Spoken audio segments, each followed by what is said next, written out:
Galera, beleza? Estamos de volta aqui, ao vivo em cores, são exatamente 7h28 no meu relógio. Eu não sei olhar direito o relógio de ponteiro, mas eu acho que é isso. Deixa eu ver aqui no meu celular que é mais fácil. 7h28, tá? Tirei onda. Mas enfim, galera, perguntas excelentes. Pra variar, né? Thiago Divino mandando perguntas muito boas, perguntas divinas, né? Perguntas sensacionais, citando o Robisbal. Vou ler aqui a tua pergunta. Alexandre também, pergunta excepcional. Mas antes, uma pergunta também muito boa. Antes, uma pergunta ruim, né? Antes, uma pergunta maravilhosa do Renan Rodrigues. É uma pergunta difícil de responder. Por que o Chile, atualmente, um dos países mais prósperos da América do Sul, não está no Mercosul? Não sei. Deveria, né? Deveria. Mas está se aproximando. O Chile tem uma opção de ter um livre comércio, de ter uma relação mais próxima com os Estados Unidos. E o Mercosul, Renan, engessaria o Chile. Porque o Mercosul é uma união aduaneira. E só quando o bloco inteiro faz acordo comercial é que ele vale. Um país não pode fazer um acordo separadamente. Então, o Chile ficaria cerceado, ficaria limitado no Mercosul. Então, não interessa ao Chile o formato do Mercosul como bloco, que é uma chamada União Aduaneira. Para o Chile interessa o chamado Acordo de Livre Comércio, onde os integrantes daquele bloco podem fazer comércio com quem quiser. O Chile, por exemplo, tem um TLC, que é o Tratado de Livre Comércio com os Estados Unidos. Então, para o Chile, fechar a economia deles não é interessante. Entendeu, Renan? Mas eu digo assim, não sei, porque eu gostaria muito que o Brasil fizesse parte de um acordo com o Chile, né? Era muito bom que o Brasil participasse da Aliança do Pacífico. É uma questão hoje interessante, porque o Mercosul vai de mal a pior. Ainda mais com Venezuela, com a Bolívia. Olha o reforço da Bolívia. Agora vai, né, o bloco, né? Então é isso, Renan. Um abraço aí pra você. Não diz de onde é, né? Podia dizer de onde é, galera. Eu sou de tal lugar, seria legal. Mas um abraço aí pro Renan Rodrigues, que mandou uma pergunta muito legal mesmo. As outras perguntas são as seguintes. A Catarina Lobato, dizendo que faz parte da galera intrusa dos concursos, tá certo? Beijo pra você, Catarina. Tá sempre no meu Face. Catarina tá sempre ao vivo. Tá sempre na minha vida. Um beijo pra você, Catarina. Luiz Alexandrino também é intruso, dizendo que chegou agora ufa, tá sem o link da página. Não, tá sim, já tá na página lá. Sem dramas, Luiz Alexandrino, um abraço pra você. Pergunta do Antônio Augusto, eu falei Antônio naquela hora? Eu falei Alexandre, né? Antônio Augusto. E o Thiago Divino. O Thiago Divino diz o seguinte: Eric Robesbal diz que no breve século XX foi a Era dos Extremos. Isso é um livraço, né, do Robesbal, que tem uma série de livros chamada Era dos Impérios, Era dos Capitais, Era do Trabalho, Era do Capital, né, Era do Trabalho, e Era dos Extremos. É do Capital? Não, é do Capital tem Era do Trabalho, acho que estou viajando, mas enfim, é trilogia, né, Era dos Extremos. Devido às mudanças abruptas que ocorreram nesse contexto de transformações, os direitos civis ganharam força principalmente nos Estados Unidos com as lutas de Martin Luther King e Malcolm X. Em decorrência dessas lutas, houve inegáveis avanços para as minorias. Porém, o século XXI começa conturbado por conta das crises econômicas e de fluxos imigratórios. Bela colocação. Nesse novo contexto, quão danoso pode ser para os direitos civis as leis de imigração, austeridade e contra protestos nas ruas? E diante disso, pode-se dizer que já há retrocessos vindo a ocasionar maior violência racial na atualidade?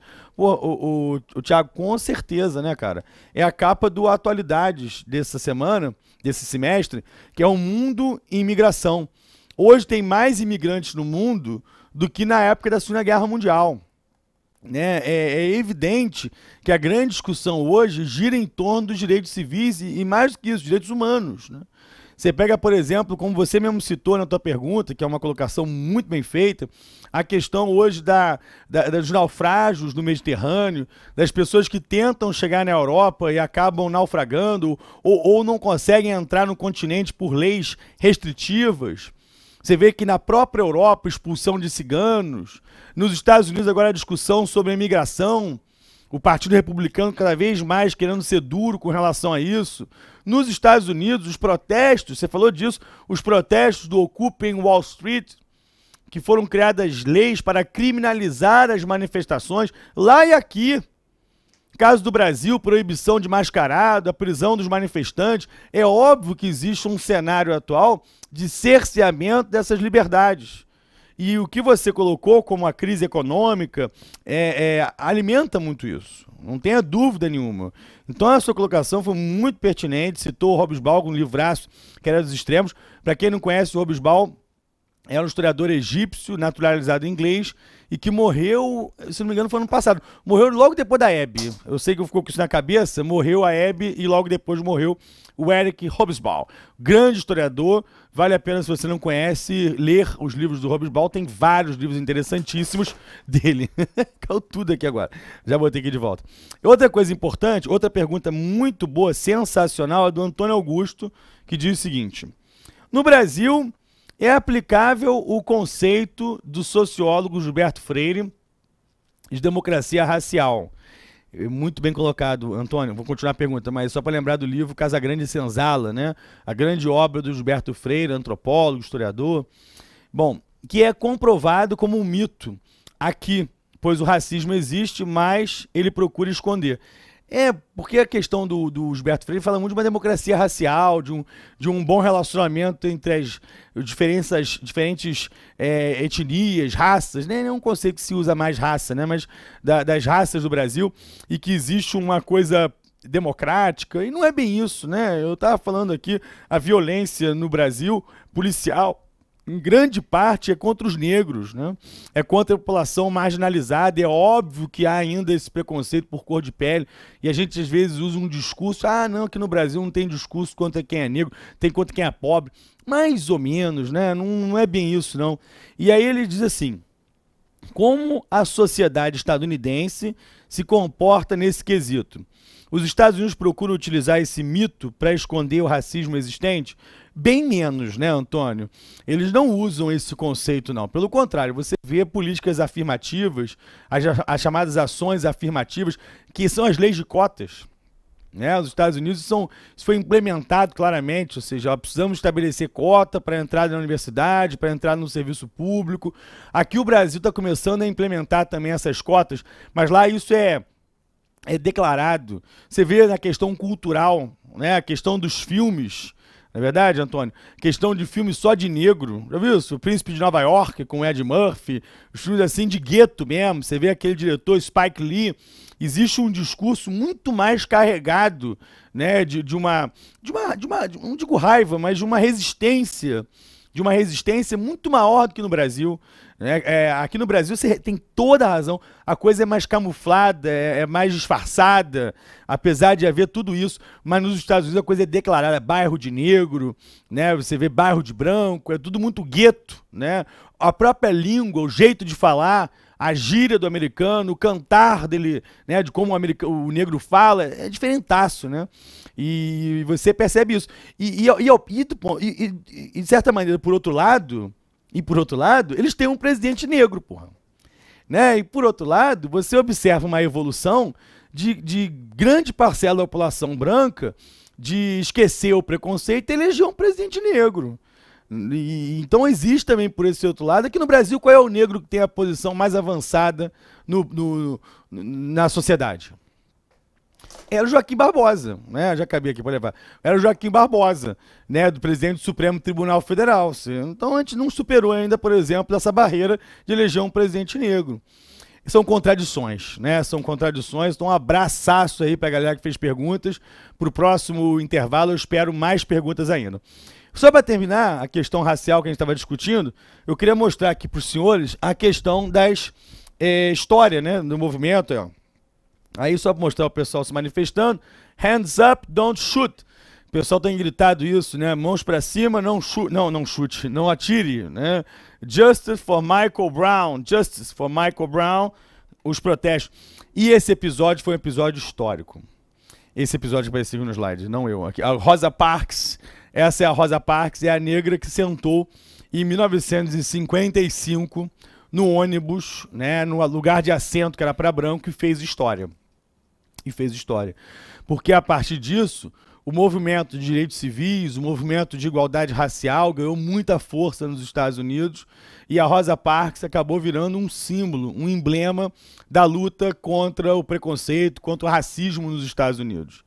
E de certa maneira, após a guerra, né, a Segunda Guerra Mundial, esse fenômeno ainda estava muito vivo e nos anos 60 a luta ganha força com esses dois personagens que eu vou mostrar para vocês aqui no slide, que são aí o Obama, né, olha que interessante, sentado no mesmo lugar da Rosa Parks.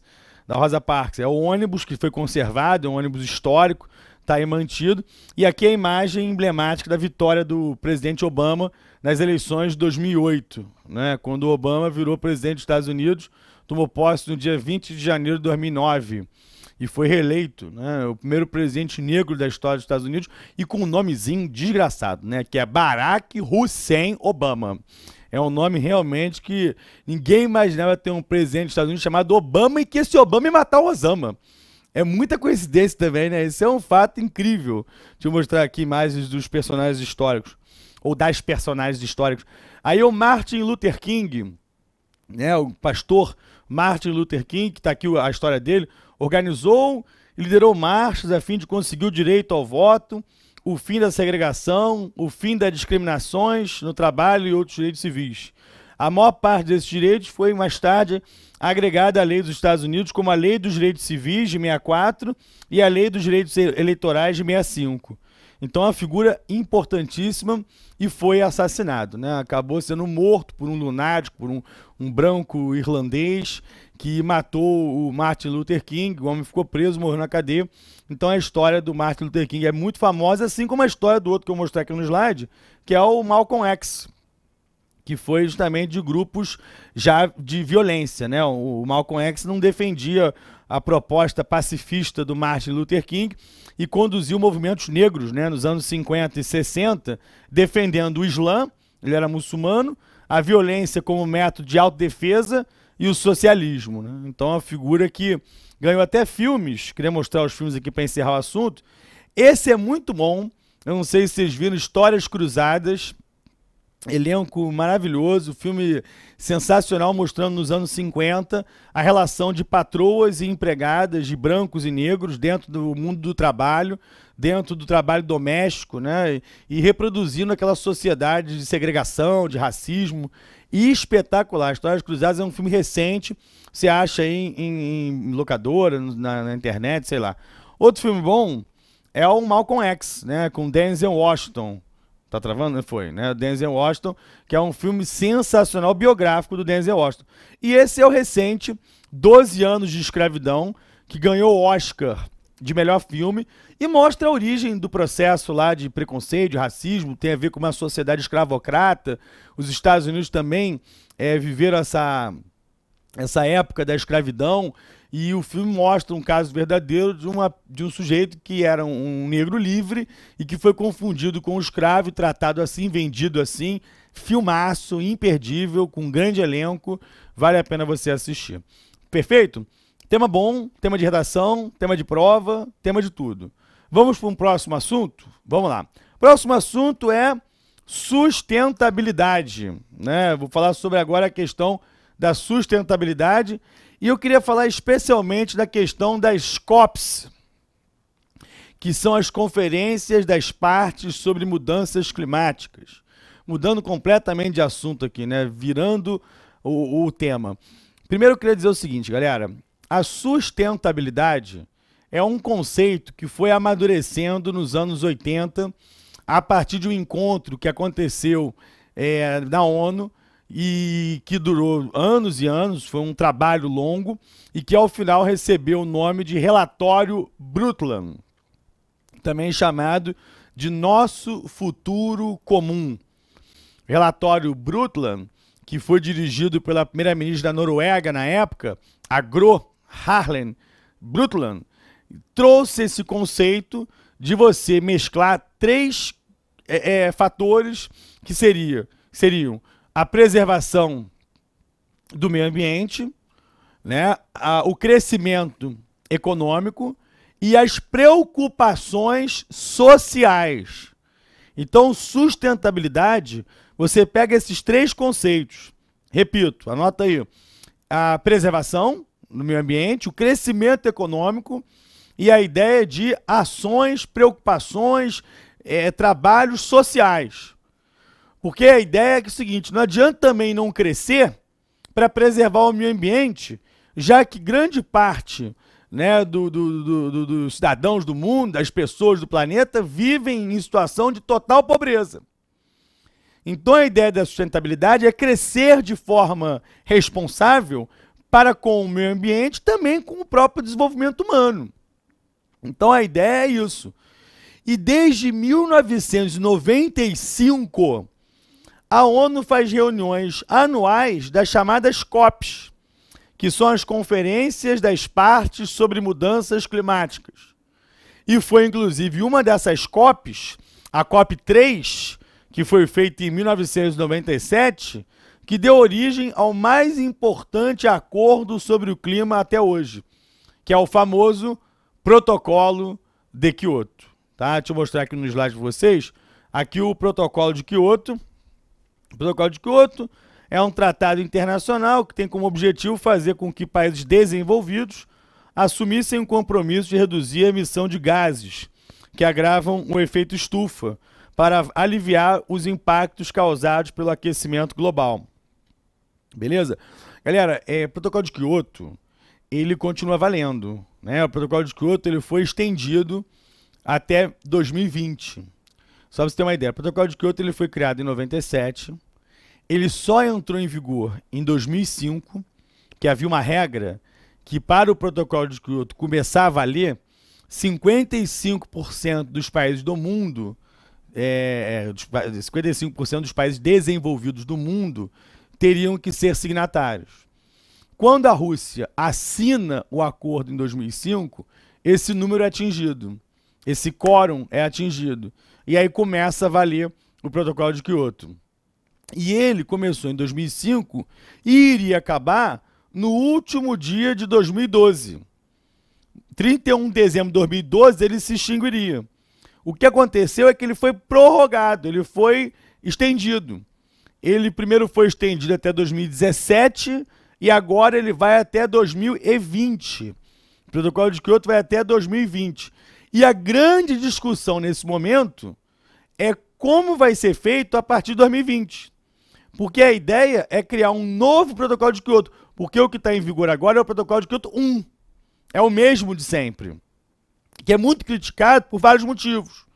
É criticado porque as metas estabelecidas para a redução da emissão de gases é muito baixa.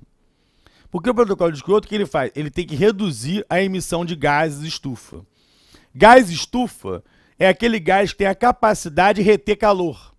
Então ele potencializa os fenômenos, né, o fenômeno natural de aquecimento global. Porque na verdade é o seguinte, o gás estufa, ele retém calor dos raios solares, do sol. E isso faz com que a Terra mude a temperatura. E aí mude as características naturais dela. O efeito estufa é natural. Só que o homem está potencializando esse fenômeno com a emissão de gases como CO2, como CH4. CO2 é o dióxido de carbono. CH4 é o metano. Né? Vamos equilibrar essa equação? Vamos equilibrar, lembra dessa matéria? Essa matéria é do capeta. Você deve cair pra ele, negócio de Enem, né? Eu odiava o negócio de equilibrar a equação, mas não ideia de como é que faz isso. Mas isso aí, cara, é matéria de vocês, fica de olho. E esses gases, então, tem que diminuir eles, porque são gases absolutamente estufas. E essa é a missão do protocolo. Só que a ideia é que o Protocolo de Kyoto é muito tímido. A proporção que ele propõe de redução é muito pequena. E todos os especialistas entendem que a coisa tem que ir mais além. E mais do que isso, os países que são realmente aqueles que emitem esses gases têm que se comprometer. Porque você sabe, qual é o país importante aí que nunca assinou o Protocolo de Kyoto? Nunca. Quem? Estados Unidos. Estados Unidos. E pior, o Protocolo de Kyoto tem que ter uma regra, é o seguinte, os países desenvolvidos são os culpados, mas os em desenvolvimento não. E aí vira uma polêmica, porque hoje tem país emergente que polui mais que país rico. Exemplo. Exemplo da China. Exemplo da China, outros países poluem mais, a Índia, Brasil, México, entendeu? E aí fazer o quê? Vai aliviar para o lado deles? Por isso que a grande ambição do novo protocolo de Kyoto, o protocolo de Kyoto 2, é incluir os Estados Unidos, incluir os países emergentes e, principalmente, fazer também com que os que saíram do protocolo de Kyoto voltem. Porque 4 países deixaram o protocolo de Kyoto. Essa extensão, esse protocolo de Kyoto que foi até 2020. 4 abandonaram. Quais são? É bom saber isso. Quais foram os 4 países que abandonaram o protocolo de Kyoto? Rússia, Nova Zelândia, Canadá e Japão. 4 importantes países deixaram o protocolo de Kyoto. Então a grande pretensão agora é que eles possam voltar. Eu vou mostrar aqui uma outra notícia ainda sobre isso, antes do intervalo, vou voltar com o protocolo de Kyoto ainda. Aí o encontro que teve da COP 2009, que não deu em nada, nem documento final teve. Aí as ONGs zoaram, né? Dizendo que no futuro os líderes vão pedir desculpas, ó, em 2020. I'm sorry, né? We couldn't have stubborn change the dates, entendeu? Aí o Lula envelhecido, vai ser um preto velho. Aqui o Lula, Obama, Gordon Brown, Zapatero, tudo isso sobre o protocolo de Kyoto. Eu vou dar um pequeno intervalo, nosso tempo acabou. Eu vou voltar no último bloco falando sobre ainda as questões climáticas e também sobre o último tema, que são as reformas econômicas e políticas na ilha de Cuba. Espero vocês com perguntas. Lembrando da nossa bolsa, lembrando também da aula de quinta, não é isso? E que mais? Uma lembrança a mais? Não, só isso mesmo, né? Só isso mesmo. Um beijo, daqui a pouco eu volto.